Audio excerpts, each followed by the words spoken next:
नमस्कार दर्शक बंधु जय जगन्नाथ। आज आम कथा आम केमी कंफ दूर करवा आम बॉडी कंफ आ काश केमी दूर करवा आयुर्वेदिक उपाय कंफ काश केमी दूर करवा आयुर्वेदिक उपाय चलते देखिए भिडियो। जदि एवं आम चैनल सब्सक्राइब करना सब्सक्राइब कर दिखाँ बेल आइकन प्रेस कर लेटेस्ट भिडियो सबुठ प्रथम देखापी।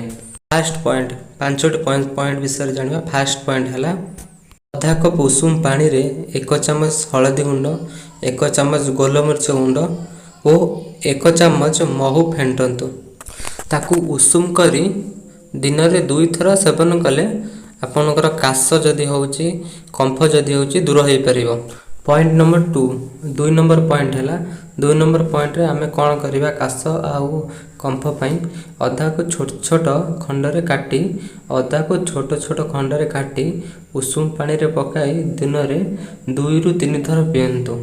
अदा फुटा पानी रे महू फेंटी पीले कफ और छाती बैठा दूर हुए। फास्ट कौन करेंगे अदा को छोट छोट खंडरे काटी उषुम पानी पकई देवे दिन में 2-3 थर पियंतु। अदा फुटा पानी रे महू फेंटी पीले कफ छाती व्यथा भल हुए। 3 नंबर पॉइंट है कंफ गला व्यथा दूर पाई जष्टि मधु मिलूँ। जष्टि मधु चेर उपकारी अटे। 2 चामच सुखिला जष्टि मधु चेर गुंड को उषुम पानी पकाई कुली करंतु। कंफ गला व्यथा आप कौन करें जष्टि मधु मार्केट में मिलता जष्टि मधु आनीपर। जष्टि मधु चेर उपकारी 2 चामच सुखिला जष्टि मधु चेर को गुंड को उषुम पानी रे पकाई कुली करंतु। 4 नंबर पॉइंट नंबर 4 2 कप पानी रे 1 चामच महू 8-10टी गोलमरीच पकाई 10 मिनिट फुटातु। 2 कप पानी रे 1 चामच महू 8-10टी गोलमरीच पकाई 10 मिनिट फुटातु। सामान्य उषुम थिबा अवस्था रे 2 दिन में 2 थर पियंतु। आग पीले आपन कफ काश भल हो पारे। जितक भी आइडिया कहली आज गोटे कि गोटे आइडिया ट्राए करूँ आपन फलप्रद हम। गोटे आइडिया जो ट्राए करूँ आपन first point second point third point 5टी आइडिया कहूँ आदि जोटा आपन सिंपल हम जोटा भल लगे सेटा ही करते। आपन घरे भी आवेलेबल हो जाता जो आपन कहूँ टिप्स सब घरे भी आवेलेबल हो। 2 कप पानी 1 चामच महू 8-10टी गोलमरीच पकाई 10 मिनिट फुटातु।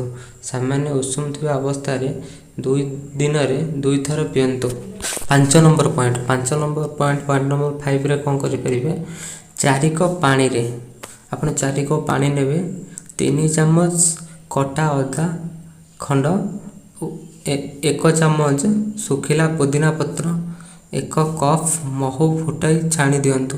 ठंडा हेबा परे दिन को 3 थर 2 सप्ताह जाए सेवन कले कंफ समस्या पूरा दूर हो।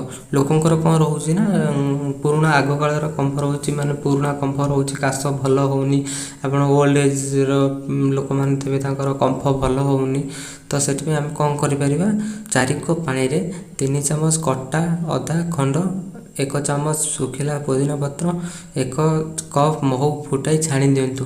ठंडा हेबा परे दिन में 3 थर 2 सप्ताह जाए सेवन कले कंफ समस्या दूर हुए। आर ऊपर भी लिखा है आप पढ़ी भी यहाँ करेंगे कारण यहाँ आयुर्वेदिक जिनस किसी भी साइड इफेक्ट न थाए। आपड़ जेकोसी आयुर्वेदिक जिनस यूज कर किसी भी साइड इफेक्ट न थाए तार किसी भी साइड इफेक्ट ना।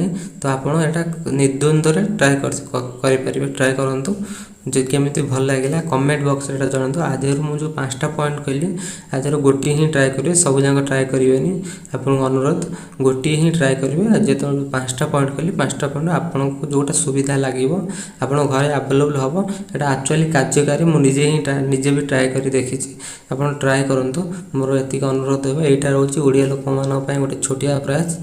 आम चैनल को सब्सक्राइब करूँ लाइक करूँ शेयर करूँ। जय जगन्नाथ।